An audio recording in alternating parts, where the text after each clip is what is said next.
short method for finding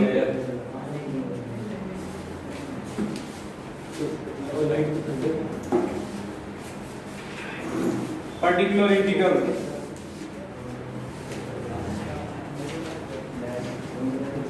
विशेष मात्रा ज्ञात करने की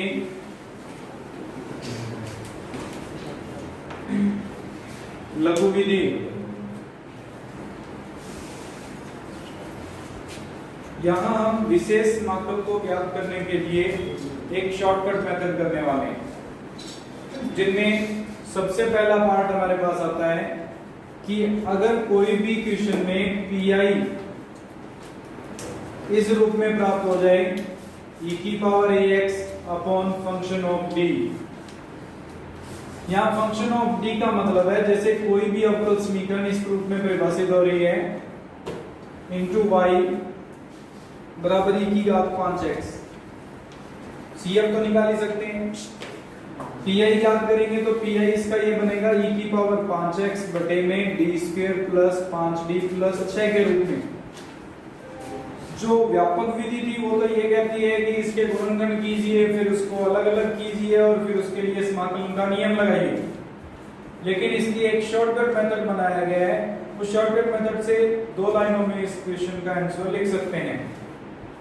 उसके अनुसार इस पूरे पार्ट को फंक्शन ऑफ d माना जाता है जो अपॉन में आया इसके, और इस फंक्शन ऑफ d में अगर d की जगह पर a पुट करने पर फर्स्ट मेथड है f ऑफ a की वैल्यू 0 नहीं बनती है, यानी मैं d की जगह यहां कितना पुट करूंगा 5 पुट करने पर ये जो इक्वेशन बनेगी उसमें ये बन जाएगा e की पावर 5x बटे में 25 प्लस 25 प्लस 6 यानी e की घात 5x बटे 56। ये जो भाग था वो 0 नहीं बन रहा था।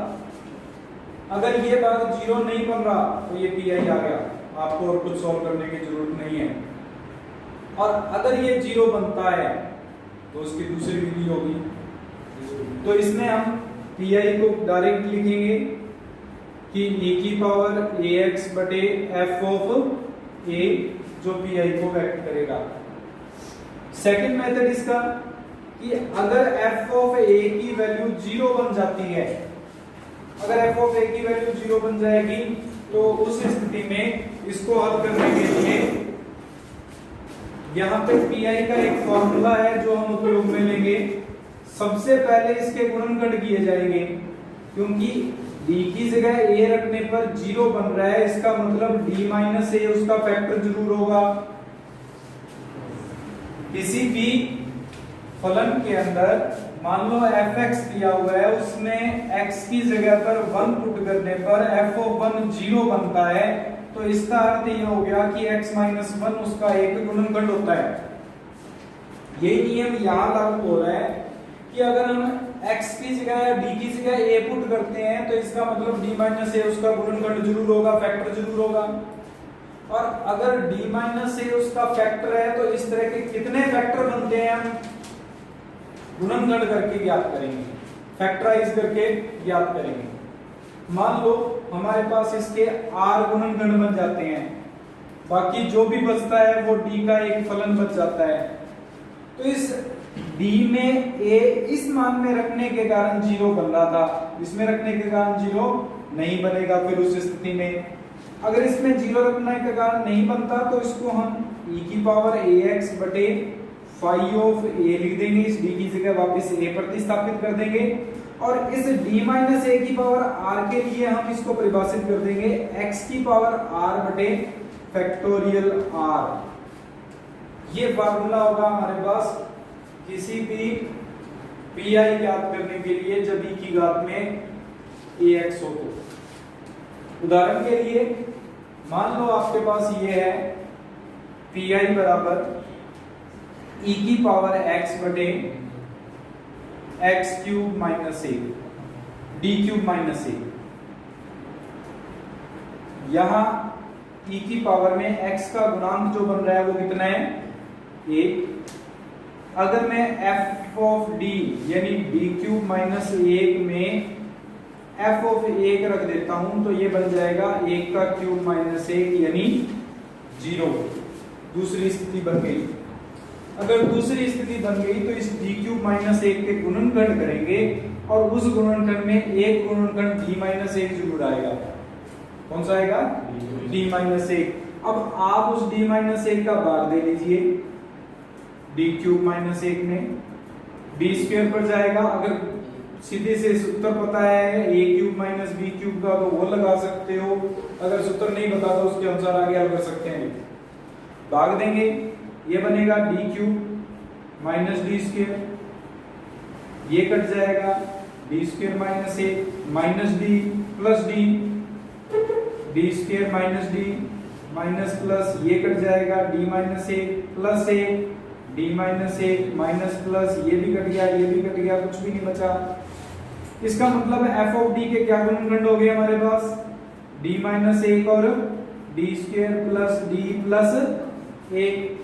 अब अगर इसमें 1 रखता हूं तो क्या ये 0 बन रहा है? 1 प्लस 1 प्लस 1 बनेगा 3 बन रहा है, 0 तो नहीं बन रहा। इसका मतलब इसमें मान सीधा रखा जा सकता है। अब जब इसमें pi ज्ञात करेंगे तो pi में लिखा जाएगा e की घात x बटे d minus 1 into D square plus d plus 1। इस मान की जगह तो 1 प्रतिस्थापित कर देंगे, 1 प्लस 1 आ जाएगा। और यहाँ पे इसकी घात कितनी आ रही है? मैंने बताया था कि इसकी घात r यानी d माइनस 1 की घात 1 भी आ सकती है, 2 भी आ सकती है, 3 भी आ सकती है, वो फलन पर परिभाषित होगी। इसमें a की घात आ रही है, इसका मतलब r का मान 1 आ रहा है, तो इसका सॉल्यूशन हो जाएगा x की घात 1 बटे 1 फैक्टोरियल या x e की घात x बटे 3, इसका pi होगा। इस प्रकार से हम pi ज्ञात करते हैं यदि f ऑफ a का मान 0 बनता है। और अगर f ऑफ a का मान 0 नहीं बनता तो सीधा d की जगह पर a रख के सॉल्यूशन निकाल देंगे, आंसर आ जाएगा। एक्सरसाइज 6 से क्वेश्चन नंबर 1 कर रहे हैं। d cube plus 3d square plus 3d plus 1 y बराबर e की घात माइनस x। CF निकालो सबसे पहले। अगर CF निकालेंगे तो सहायक समीकरण m cube plus 3m square plus 3m plus 1 बराबर 0, इन दोनों में से कॉमन यहां बन जाएगा m प्लस 3, ये गुणनखंड नहीं होंगे इसके। सबसे पहले इन दोनों को इकट्ठा कर लेते हैं, m क्यूब प्लस 1 हो जाएगा और इन दोनों में से 3m कॉमन ले लेते हैं, m प्लस 1 आ जाएगा। a cube plus b cube का सूत्र लगाएंगे, a cube plus b cube बराबर a plus b, a square plus b square minus ab। यहाँ a की जगह पर m दिया हुआ है और b की जगह पर 1 दिया हुआ है, तो m square plus 1 minus m आ जाएगा plus 3m into m plus 1 बराबर 0। m प्लस 1 कॉमन आ रहा है, यहाँ बन जाएगा m square plus 1 minus m plus 3m बराबर 0। और हल करेंगे तो m square plus 2m plus 1 बराबर 0 बन जाएगा, जो कि m प्लस 1 का होल स्क्वायर है। अर्थात हमारे पास ये पार्ट बन गया m प्लस 1 की होल क्यूब बराबर 0, जिससे m के 3 मान आएंगे माइनस 1 माइनस 1 माइनस 1, जिसके अनुसार CF जो लिखा जाएगा वो बन जाएगा c1x square plus c2x plus c3 into e की पावर माइनस x। ये हम विधि पहले कर चुके हैं। pi ज्ञात करना है तो pi ज्ञात करने के लिए e की घात माइनस x बटे ये जो गुणनखंड यहाँ किए थे उसमें m की जगह वापस d रख के सीधा लिख सकते हैं हम। अगर यहाँ m की जगह d लिखेंगे तो ये बन जाएगा d प्लस 1 की होल क्यूब। x का गुणांक दिया हुआ है माइनस 1, यानी a की वैल्यू माइनस 1 है। अगर d की जगह माइनस 1 रखते हैं तो माइनस 1 प्लस 1 0 बन रहा है, अगर 0 बन रहा है तो दूसरी स्थिति इसमें काम आएगी, और दूसरी कंडीशन के अनुसार x की पावर 3 बटे 3 फैक्टोरियल e की पावर माइनस x लिख दिया जाएगा। हल करेंगे तो x क्यूब बटे 6 e की घात माइनस x आ जाएगा। सॉल्यूशन CF प्लस PI होता है। CF हमने निकाला C1x square plus C2x plus C3 e की power minus x plus PI है x क्यूब बटे 6 e की घात माइनस x। आंसर है इसका।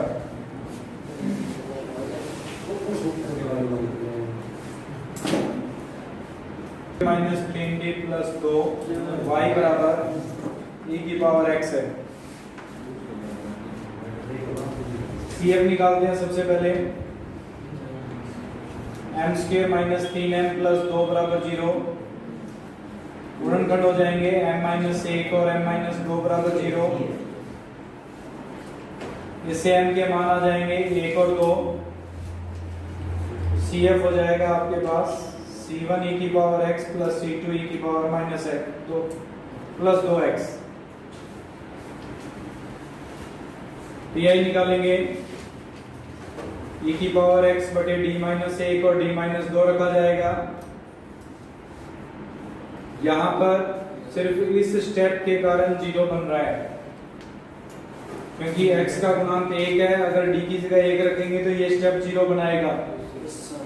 अगर ये स्टेप 0 बनाएगा तो इसको एक बार के लिए अलग लिख लेते हैं बटे d माइनस 2। इसकी घात हमारे पास जो आ रही है वो 1 है, इसलिए इसका हल आ जाएगा x की पावर 1 बटे 1 फैक्टोरियल गुणा इसमें e की घात x बटे d की जगह पर 1 रख देंगे। हल आ जाएगा x e की घात x माइनस का। y बराबर CF प्लस PI होता है। CF आपने निकाला था C1 e की power x plus C2 e की पावर 2x और PI माइनस x e की पावर x। आंसर है इसका।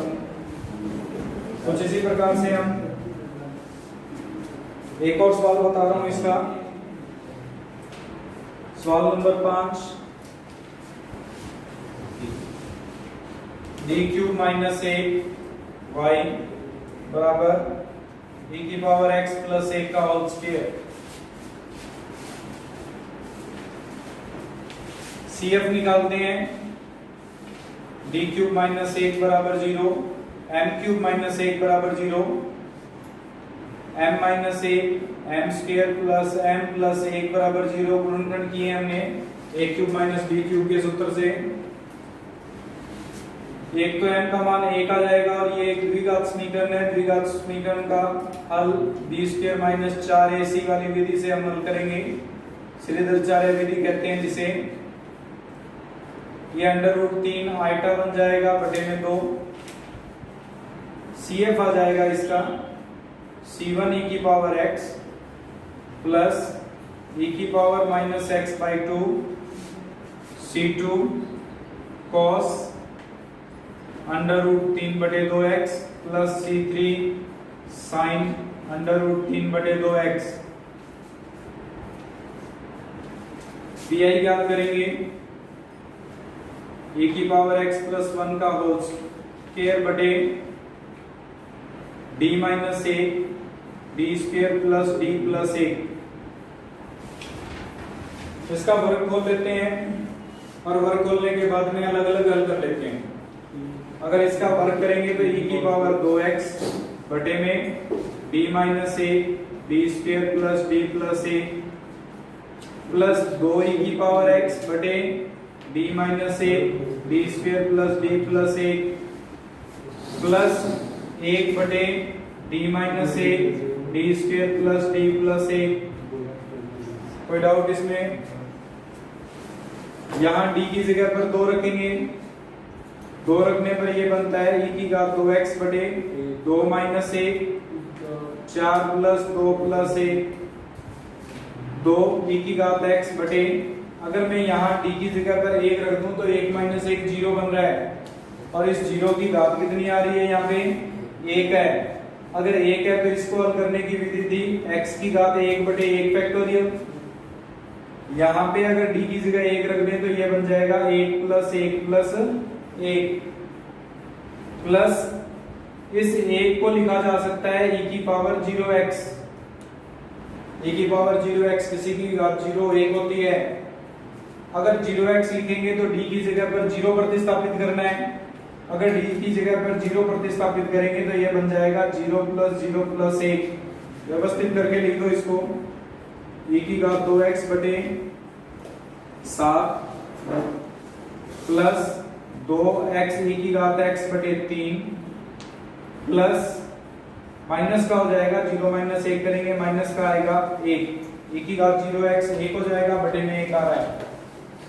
हमारे पास y निकालना था, CF C2 cos of √3 बटे 2x plus C3 sin of √3 बटे 2x प्लस DI e की घात 2x बटे 7 2x e की घात x बटे 3 - 1, इसका उत्तर होगा